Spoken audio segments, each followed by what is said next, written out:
भारतीय लोकतंत्र में समानता, इस पाठ का अभी हम लोग अभ्यास कर रहे हैं। तो चलिए आगे बढ़ते हैं बच्चों। जैसा कि हमने देखा बच्चों पाठ के शुरुआत में के कुछ अनुभव देखे हम लोगों ने। ओम प्रकाश वाल्मीकि जी का देखा, उसके बाद हमने श्री और श्रीमती अंसारी जी के जो उनके साथ व्यवहार हुआ वो भी हमने देखा। और अभी हम लोग देख रहे हैं मैडम रोजा पार्क्स के बारे में, उनका अनुभव।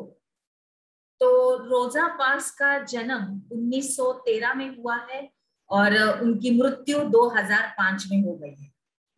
एक अफ्रीकी अमेरिकन महिला ये रोजा पार्क्स थी और दिसंबर 1955 का जो कालावधि था वो साल चल रहा था। तो उस वक्त वो दिन भर काम करके बहुत ही थक गई थी और थकावट की वजह से वो बस में सफर कर रही थी अपने घर पे जाने के लिए। लेकिन उन्होंने क्या किया कि अपनी सीट एक गोरे व्यक्ति को देने से मना कर दिया, उनकी सीट।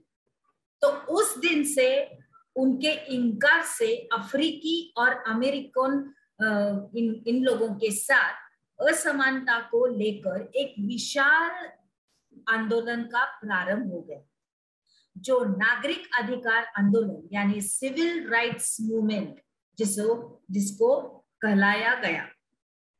अभी हम लोग आगे देखते हैं कि एक्ट कैसा था कि 1964 के नागरिक अधिकार अधिनियम से, इस अधिकार के एक्ट से नस्ल, धर्म और राष्ट्रीय मूल के आधार पर भेदभाव जो था उनको सबको निषेध कर दिया गया। और इसने यह भी कहा कि अफ्रीकी और अमेरिकन बच्चों के लिए एक सब स्कूल के दरवाजे खोले जाएंगे, मतलब सारे बच्चे एक साथ पढ़ेंगे, सारे स्कूल सबके लिए खुले हो गए और उन्हें इन अलग स्कूलों में नहीं जाना पड़ेगा। मतलब कि उन्हें, फिर से एक बार मैं बोलती हूँ कि उन्हें उन अलग स्कूलों में नहीं जाना पड़ेगा जो विशेष रूप से केवल उन्हीं के लिए खोले गए थे। और इतना होने के बावजूद भी अधिकांश अफ्रीकी और अमेरिकन गरीब ही है और अधिकतर अफ्रीकी और अमेरिकन बच्चे केवल ऐसे सरकारी स्कूलों में प्रवेश लेने को भी सामर्थ्य रखते हैं जहां कम सुविधाएं है और कम योग्यता वाली शिक्षक है, जबकि गोरे विद्यार्थी निजी स्कूल में जाते हैं या उन क्षेत्रों में रहते हैं जहां के सरकारी स्कूलों का स्तर निजी स्कूलों जैसा ही ऊंचा है। आई बात समझ में?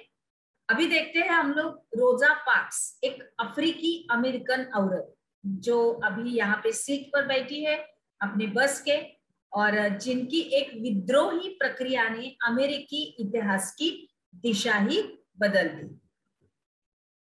उन्होंने इनकार किया था इस गोरे व्यक्ति को कि मैं अपनी सीट आपको नहीं दूंगी, आप पीछे बैठिए या तो फिर दूसरी जगह पे बैठिए। इस तरह से इनका ये छायाचित्र हम लोग देख रहे हैं। अभी आगे बढ़ते हैं बच्चों। लोकतंत्र की चुनौती। अभी हम लोग देखेंगे कि कोई भी किसी भी देश को पूरी तरह से लोकतंत्रीय नहीं कहा जा सकता, और हमेशा से ही ऐसे समुदाय और व्यक्ति होते हैं जो लोकतंत्र को नए नए अर्थ देते हैं और अधिक से अधिक समानता लाने के लिए नए नए सवाल उठाते हैं।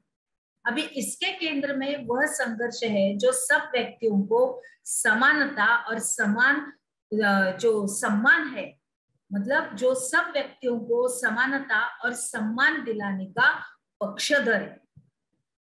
अभी हम लोग इस पुस्तक में पढ़ेंगे कि किस तरह समानता का ये प्रश्न भारतीय लोकतंत्र में हमारे जो दैनिक जीवन है, जो दैनंदिन जीवन है के विभिन्न पहलुओं को वो प्रभावित करता है।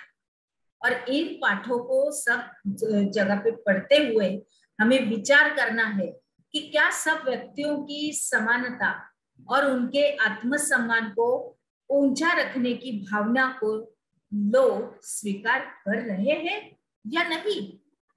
देखते हैं, आगे बढ़ते हैं बच्चों।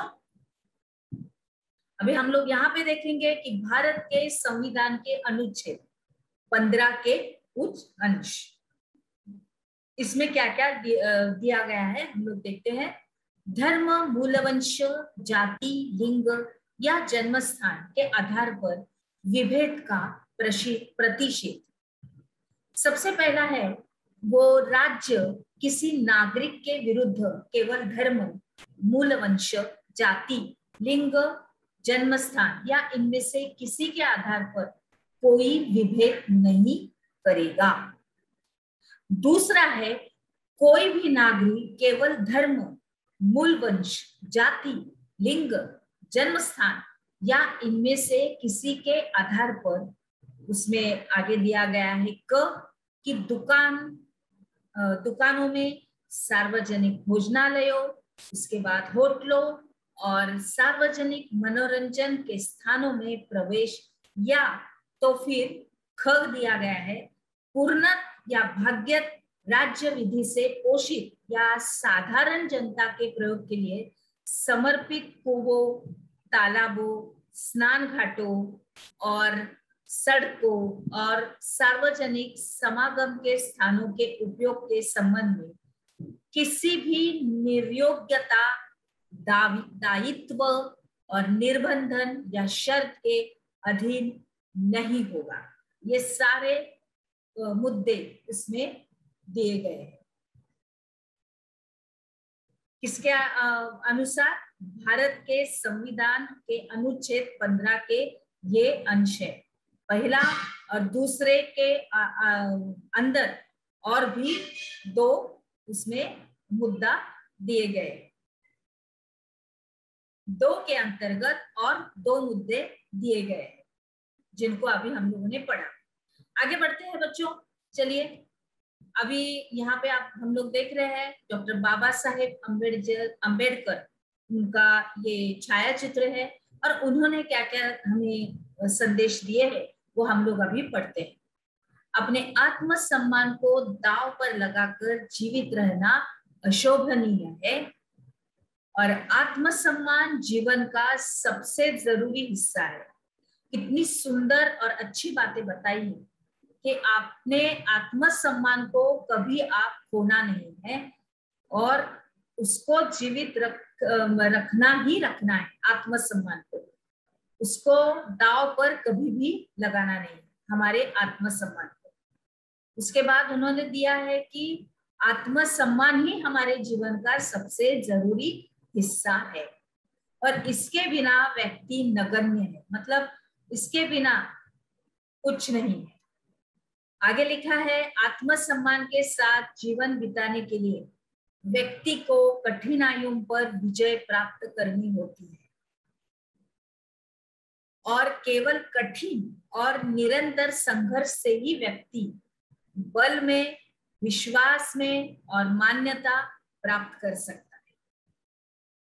उसके बाद उन्होंने लिखा है कि मनुष्य ये नाशवान है, हर व्यक्ति को किसी न किसी दिन मरना ही है, परंतु व्यक्ति को यह संकल्प लेना चाहिए, ये निश्चय करना चाहिए। बहुत ही सुंदर लिखा है, देखिए। परंतु व्यक्ति को यह संकल्प लेना चाहिए कि वह अपने जीवन का जो बलिदान आत्मसम्मान के उच्च आदर्शों को विकसित करने और अपने मानव जीवन को बेहतर बनाने में करेगा और किसी साहसी व्यक्ति के लिए आत्मसम्मान रहित जीवन जीने से अधिक अशोभनीय और कुछ भी नहीं है। बहुत ही सुंदर और अच्छा हमारे लिए ये हमारे डॉक्टर बाबा साहेब अम्बेडकर जी ने इतना सुंदर संदेशा पहुंचाया है।